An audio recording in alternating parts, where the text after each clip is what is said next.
کیا کہوں گا اسے؟ جب اس بات کو یاد کیا اس نے تو آنکھوں سے آنسو بہہ نکلے، جب اس نے رب کی ملاقات کو یاد کیا تو آنسو بہہ نکلے، جب اپنی زندگی پر نظر دوڑائی تو آنسو بہہ نکلے۔ فرمایا کہ جس کی آنکھ سے آنسو بہہ نکلے تو یہ آنسو تمہارے دل کے گناہوں کو، دل کے میل کو کیا کر دیں گے؟ یہ صاف کریں گے، دنیا کے پانی سے نہیں، یہ آنکھ کے پانی سے صاف ہونے والے۔ آنکھ کا پانی جب نکلے، جب اپنے گناہوں پر کوئی رونے لگے، جب اپنے گناہوں پر کوئی نادم ہونے لگے، جب اپنی زندگی پر کوئی نادم ہونے لگے تو اللہ تعالیٰ اس کے دل کو پاک فرما دیتے ہیں۔ اور جس دن انسان کا دل صاف ہو جائے پھر اس کے دل میں کون آتا ہے؟ پھر وہ آ جاتا ہے، پھر ایسی رحمت کی برکھا برستی ہے کہ سنبھالی نہیں جاتی، پھر اس کے لیے جنت کے اعلان ہو جاتے ہیں۔ جس دن صاف ہوا، جس دن پاک ہوا، اسی دن اس کے لیے جنت کا کیا ہو گیا؟ اعلان ہو گیا۔ اللہ اکبر۔ نبی کریم صلی اللہ علیہ وسلم کے دور میں ایک عورت تھی، اس نے زنا کر لیا۔ ہمارے ہاں زنا کو ہر دور میں برا سمجھا گیا، بہت برا آدمی ہوتا ہے جو زانی آدمی، شرابی آدمی، لوگ بہت برا اس کو سمجھتے، اس سے زنا ہو گیا۔ نبی کریم صلی اللہ علیہ وسلم کے پاس آئی، کہنے لگی یا رسول اللہ صلی اللہ علیہ وسلم مجھے پاک فرمائیں، مجھے کیا کرے؟ پاک فرمائیں۔ حضور نے فرمایا کہ کیا کہتی ہے پاک کرے؟ تجھے پتہ ہے پاک ہونا کیا ہوتا ہے؟ تجھے پتا ہے پاک ہونا کیا ہوتا ہے؟ کہنے لگی ہاں مجھے پتا ہے پاک ہونا کیا ہوتا ہے، آپ مجھے پاک فرمائیں۔ پاک ہونے کا مطلب ہے اگر کوئی آدمی شادی شدہ زانی ہو، شادی شدہ ہو، زنا کرے تو اس کے پاک کرنے کا طریقہ یہ ہے کہ کھڈا کھودو، کھڈا کھود کے اس میں اس کو گاڑو اور سارے لوگ اس کے ارد گرد جمع ہو کے اس کو پتھر مارو، اتنے پتھر مارو کہ اتنے پتھر مارو کہ مر جائے۔ جب وہ مرے گا تو پاک ہو جائے گا۔ وہ عورت خود آئی، حضور نے پکڑا نہیں، پولیس نے پکڑ نہیں لیا جا کے اوے یہ تم کیا کر رہے ہو، کسی کو پتا بھی نہیں، لیکن اس کو پتا تھا کہ کسی کو پتا نہیں ہے، مگر کس کو پتا ہے؟ اس کو تو پتا ہے۔ اس سے کون چھپے؟ کیسے؟ آج تو چھپ جاؤں گی، آج تو چھپوں گی، لیکن قیامت کو کیسے چھپوں گی؟ آج سب کے سامنے نہیں پتا چلے گا، قیامت کو کروڑوں اربوں لوگوں کے سامنے پتا چلے گا، وہاں پر تو سارے راز کھول دیے جائیں گے۔ کہنے لگی میں آج ہی راز کھولتی ہوں، جو کل راز کھلے گا آج کیوں نہ کھلے، جو کل حل ہونا ہے آج کیوں حل نہ ہو۔ حضور کے پاس کہنے لگی مجھے پاک فرمائے، تو اس کے پیٹ میں بچہ تھا۔ نبی صلی اللہ علیہ وسلم نے فرمایا ابھی جاؤ، جب یہ بچہ پیدا ہو جائے نا پھر آنا، پھر تجھے پاک کریں گے۔ کہتے چلی گئی، بچہ پیدا ہوا، بچہ اپنی گود میں اٹھایا، حضور کے پاس حاضر ہو گئی، کہنے لگی یا رسول اللہ آپ نے کہا تھا بچہ پیدا ہو جائے تو آج وہ بچہ پیدا ہو گیا، مجھے پاک فرمائے۔ حضور نے فرمایا بھی ابھی یہ دودھ پیتا ہے، ابھی اس کو لے جاؤ، جب یہ دودھ چھوڑ دے گا نا تو پھر تم اس کو لے کے آنا، ابھی جاؤ۔ بات شارحی نے اس کی شرح کے اندر لکھا کہ حضور تو اس کی جان چھڑوا رہے تھے، بھائی جائے جان چھوٹے اس کی، جان چھوٹ جائے اس کی، لیکن وہ بھی کمال تھی۔ کہنے لگی نہ میں تو پاک ہو کے چھوڑوں گی۔ کہتی چلی گئی، جب بچے نے روٹی کھانا شروع کی، دودھ چھوڑا، پھر بچے کو لیا، حضور کے پاس آئے، کہنے لگی حضور یہ بچہ اب تو کھانے لگا ہے، اب مجھے پاک فرما دے۔ حضور علیہ السلام نے فرمایا ٹھیک ہے بچہ کسی کو دے دو۔ بچہ کسی کی ذمہ داری میں دیا، تحویل میں دیا، اور اس عورت کو زمین میں گاڑ کر سب سے کہا اس کو پتھر مارو۔ سب لوگ پتھر مارنے لگے۔ زانیہ عورت کو، ایک ایسی عورت جس نے شادی شدہ ہونے کے باوجود زنا کیا، ایک عورت ہو کر زنا کیا، حضور کے دور میں ہو کر زنا کیا، اتنی بڑی بات، چھوٹی بات نہیں، اتنی بڑی بات حضور کے دور میں، حضور کے ہوتے ہوئے اس نے زنا کیا، شادی شدہ ہوتے ہوئے زنا کیا۔ جب پتھر اس کو مارنے لگے تو جب اس کو پتھر لگے تو اس کے جسم سے نا خون کے قطرے نکلے، تو ایک صحابی کے پاس تو ان کے کپڑوں پر خون کے چھینٹے پڑ گئے۔ انہوں نے بڑی کراہت کی کہ یار یہ کیسی عورت، میرے کپڑوں پہ اس کا گندا خون پڑ گیا۔ نبی کریم صلی اللہ علیہ وسلم نے جب اس صحابی کو دیکھا تو آپ نے فرمایا تم اس کے خون سے کراہت کر رہے ہو، تم اس کے خون کو گندا سمجھتے ہو۔ لقد تابت توبۃ لو قسمت اہل المدینہ لوسعتھم، فرمایا اس عورت نے ایسی توبہ کی ہے، یہ عورت ایسی پاک ہوئی ہے کہ اس کی توبہ کو اگر ایک شہر کے پورے گنہگاروں پر تقسیم کر دیا جائے اللہ سب کو معاف فرما دے۔ وہ تو پاک کر دیتا ہے، اور ایسا پاک کرتا ہے کہ بندہ حیران ہو جاتا ہے کہ یہ کیا ہو گیا۔ فرمایا کہ اس کے پاک ہونے کے لیے نکلو، جو جتنا بھی گنہگار ہو، اس سے کچھ فرق نہیں پڑتا، انسان گنہگار ہے، انسان خطا کار ہے، انسان غلطیاں کرنے والا ہے، فرمایا کل بنی آدم خطاؤن، فرمایا یاد رکھو آدم کی ساری اولاد ہی خطا کرنے والی ہے، آدم کی ساری اولاد غلطیاں کرنے والی ہے، وخیر خطاؤن التوابون، فرمایا ان سب خطا کاروں میں سے بہترین خطا کار وہ ہے کہ جب اس سے غلطی ہو جاتی ہے تو اللہ سے معافی مانگ لے، جب غلطی ہوتی ہے تو کہتا ہے یا اللہ معاف کر دے، اب میں سیدھا ہو گیا، تو اب میں یا اللہ تیرے بارگاہ میں آ گیا، بس جو ہوا سو ہوا، بس بات ختم ہو گئی، اب میں پاک ہوا، تو نے مجھے پاک کیا، میں پاک ہوا، اب گندا نہیں ہونے والا میں، تو نے مجھے پاک کر دیا۔ حضرت عیسیٰ علیہ السلام کے بارے میں آتا ہے انجیل کے اندر کہ عیسیٰ علیہ السلام جو تھے نا وہ گنہگاروں کے اندر بیٹھا کرتے تھے، تو جو مخالف تھے ان کے نا یہودی وہ بڑا اعتراض کرتے، وہ کہتے یار نبی بنا پھرتا ہے، کہتا جی میں نبی ہوں، کیونکہ وہ نبی نہیں مانتے تھے عیسیٰ علیہ السلام کو، یہودی نہیں مانتے، آج بھی نہیں مانتے، وہ کہتے ہیں یہ نبی نہیں۔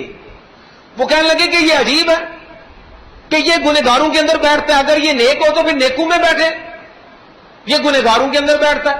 تو حضرت عیسیٰ علیہ الصلوۃ والسلام نے فرمایا کہ دیکھو یہ گنہگار ہی وہ ہیں کہ جب یہ توبہ کرتے ہیں تو اللہ کو ان کی توبہ سے سب سے زیادہ خوشی ہوتی ہے، میں تو اس لیے ہی ان کے پاس جاتا ہوں، میرا تو جانا ہی اس لیے ہے تاکہ یہ بھی کیا ہو جائیں، پاک ہو جائیں، میں تو پاک کرنے کے لیے جاؤں گا نہیں تو کیا کروں گا، اور اللہ کو خوشی انہی سے ہوتی ہے۔ پھر انہوں نے حقائق بیان کی، ایک مثال دی، فرمایا کہ دیکھو تم مجھے بتاؤ اگر ایک آدمی کی 100 بھیڑیں ہوں، وہ ایک جگہ پر ان کو چرا رہا ہو جنگل کے اندر، اس کی ایک بھیڑ کیا ہو جائے، گم ہو جائے، ایک بھیڑ گم ہوئی، جب ایک بھیڑ گم ہوئی تو اس نے 99 بھیڑوں کو وہاں پر چھوڑا اور اس کی تلاش میں کیا ہو گیا، اس کی تلاش میں نکل گیا۔ بندہ پوچھتا وہ 99 بھیڑیں یہاں پہ چھوڑ دی تم نے، اور وہ ایک جو چھوڑ کے گئی، وہ ایک جو بھٹک گئی، وہ ایک جو گمراہ ہو گئی، تم اس کے پیچھے نکل پڑے۔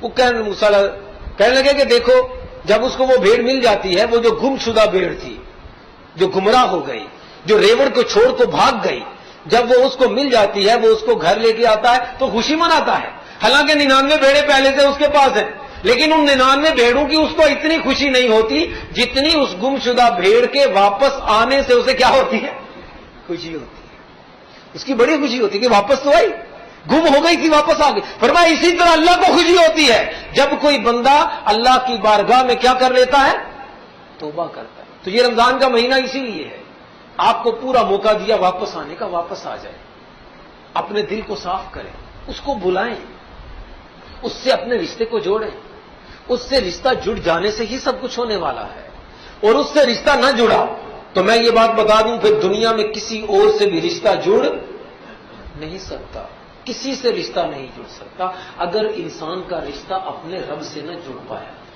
ایسا رحیم رب، ایسا کریم رب، ایسا مہربان رب، ایسا رحمتیں برکھا برسانے والا رب، اگر اس سے بھی کوئی رشتہ نہ جوڑ پائے، اگر اس کو بھی کوئی راضی نہ رکھ پائے، جو تو کہتے ہیں کہ ساری زندگی انسان گناہ کرتا رہے جتنے مرضی کر لے، فرمایا کہ اے انسان اگر تو زمین آسمان بھر کے گناہ لے کر آئے گا تو میں زمین آسمان بھر کے کیا لے آؤں گا، میں بخشش لے آؤں گا تیرے لیے، تو آ تو صحیح، لیکن لوگ تو آتے ہی نہیں، وہ تو بھاگ رہے ہیں، وہ گناہوں کا بوجھ اٹھائے بھاگ رہے ہیں کہ ہم کہیں بچ جائیں، ہم کہیں نکل جائیں، لیکن یاد رکھو تم بھاگ کے کہیں نہیں جا سکتے، لا تنفذون الا بسلطان، تم جہاں بھی بھاگ کے جاؤ گے وہاں پر بادشاہت کس کی ہوگی، اسی کی بادشاہت ہے۔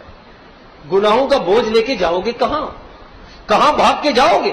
تو فرمایا یہ رمضان کا مہینہ ہے، فرمایا جب میرے بندے میرے بارے میں پوچھیں تو ان کو مایوس نہیں کرنا، مایوس نہیں کرنا ان کو کبھی بھی، جتنے مرضی گناہ کر لیں، لیکن توبہ کے دروازہ ان کے لیے کیا ہے، بس واپس آ جاؤ، تم نے جو کیا سو کیا، اب بس کرو، بہت دوڑ لیا، کیا ابھی بھی نہیں تھکے؟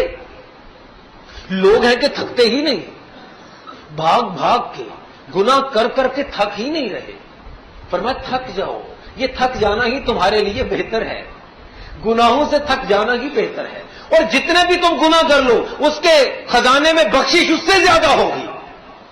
وہ حدیث پاک کے اندر آتا ہے نا کہ ایک بندہ تھا تو اس نے 99 قتل کر دی، کتنے؟ یہ تھوڑی تعداد نہیں، 99 قتل، بڑی تعداد ہے 99 قتل، لیکن آخر انسان ہے، پتہ نہیں کیوں ہو گئے، کیسے ہو گئے، یہ پتہ نہیں، یہ آپ اس بارے میں کوئی فرق نہیں کر سکتے. یہ کوئی ضروری نہیں ہے کہ جو آدمی گناہ کر رہا ہو، جو آدمی شراب پی رہا ہو، جو آدمی جوا کھیل رہا ہو، سارے جوا کھیلنے والے برابر ہو جائیں. ایسا بھی نہیں ہے. کبھی کبھی ایسا ہوتا ہے کہ جوا کھیلنے والا، کبھی کبھی ایسا ہوتا ہے کہ شراب پینے والا، اس کے دل کے اندر بھی کہیں پر تھوڑا سا اللہ کی محبت کا دیا جل رہا ہوتا ہے، لیکن اندھیرا زیادہ ہوتا ہے، ایسے لگتا ہے کہ جیسے کچھ بھی نہیں، وہ کچھ کر نہیں پا رہا ہوتا. بیٹھ جاؤ بیٹا، بیٹھ جاؤ. وہ نکلنا چاہ رہا ہوتا ہے لیکن نکل نہیں پا رہا ہوتا. ایسا نہیں ہوتا کہ سبھی ایک جیسے ہیں، سبھی ایک جیسے نہیں ہوتے. اندر کوئی امنگ بھی ہوتی ہے، کبھی اندر ایک ترنگ بار بار سر اٹھا رہی ہوتی ہے کچھ کرنے کے لیے، کچھ نکلنے کے لیے، لیکن نکل نہیں پا رہا ہوتا. فرمایا کہ اگر وہ شدید خواہش کرے اللہ اس کو باہر نکال دیں گے، اور وہی نکال سکتا ہے، وہی نکال سکتا ہے. ہم نہیں نکال سکتے خود کو بھی. لا حول ولا قوت الا باللہ. فرمایا نیکی کرنے کی اگر قوت بھی ہے نا تو کس کی طرف سے ہے؟ اس اللہ کی طرف سے ہے. اور اگر گناہ سے بچنے کی طاقت ہے نا کس کی طرف سے ہے؟ اللہ کی. تم طلب تو جگاؤ، تم اندر اپنے امنگ تو جگاؤ کہ میں نے کچھ پانا ہے، تب وہ تمہیں نکال لائے گا. فرمایا اس نے 99 قتل کیے اور وہ آ گیا کسی بزرگ کے پاس، کسی عالم کے پاس گیا، کہنے لگا جی میری کوئی صفائی کا ہو سکتا ہے، میرے اعمال نامہ بھی صاف ہو سکتا ہے، میرے گناہ بھی ختم ہو سکتے. کہنے لگا لے 99 تو نے قتل کیے انسان، اور یاد رکھو ایک انسان قتل کرو، ایک انسان کا قتل کرنا پوری انسانیت کا قتل کرنا ہے، اور تو نے کتنے کر دیے؟ وہ تو نے تو 99 قتل کر دیے، تیری کیسے بخشش ہو سکتی؟ اس کو غصہ آ گیا. ظاہری بات ہے جو پہلے اتنے قتل کیے وہ بھی اسی کوتاہی کی بنیاد پر ہوئے ہوں گے کہ غصہ جلدی آ گیا. اس کو ابھی بھی غصہ آ گیا، جب غصہ آیا تو اس کو بھی مار دیا، 100 قتل ہو گئے. پھر تھوڑا سا عرصہ گزرا، پھر اس کو خیال آیا کہ یار یہ کیا ہے، کب تک کسی طرح جیو گے، کب تک کسی طرح جہنم کو اپنے ساتھ لیے جیو گے، کب تک کسی طرح جہنم کو سامنے دیکھتے ہوئے جیو گے، کب تک جہنم کی خوشخبریاں سنتے ہوئے جیو گے، کیا کرو گے، کتنے دن اور جی لو گے، کتنے دن اور ہیں پتہ بھی نہیں، اگلی سانس بھی آئے کہ نہ آئے، کب تک جیو گے. پھر ایک عالم کے پاس گیا، اس سے جا کر کہا بھائی دیکھو 100 قتل میں نے کیے ہیں، کیا میں چاہتا ہوں کہ پاک ہو جاؤں، بس میں تھک گیا، میں تھک گیا ہوں یہ کرتے کرتے، گناہ کرتے کرتے تھک گیا میں، اب میرے پاؤں اٹھتے نہیں اس طرح. اس نے کہا ہاں ہے، اب بھی صاف ہو سکتے ہو، لیکن تمہیں ایک کام کرنا ہوگا. ایک تو تم اللہ سے معافی مانگو، جو ہوا سو ہوا، بات ختم. دوسرا کام یہ کرو کہ یہ جو گنہگاروں کی بستی ہے، یہ جو گنہگار لوگ ہیں نا، یہ جو معاشرہ جس نے تمہیں اس طرف لگایا ہے، یہ جو تمہارے سنگی بیلی ہیں جنہوں نے تمہیں اس کام پر لگائے رکھا، جو تمہیں توبہ کی طرف جانے نہیں دیتے، جو نیکی پر لگنے نہیں دیتے، تمہیں روک کے رکھتے ہیں، اس شہر کو چھوڑ دو.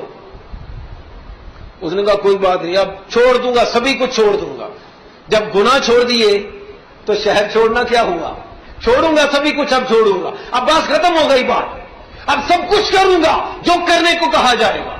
اس نے کہا ٹھیک ہے شہر چھوڑ دوں گا. کہتے ہیں کہ شہر سے جیسے ہی اس نے نکلنے کا ارادہ کیا اور نکلا تھوڑا سا تو موت کا وقت آ گیا.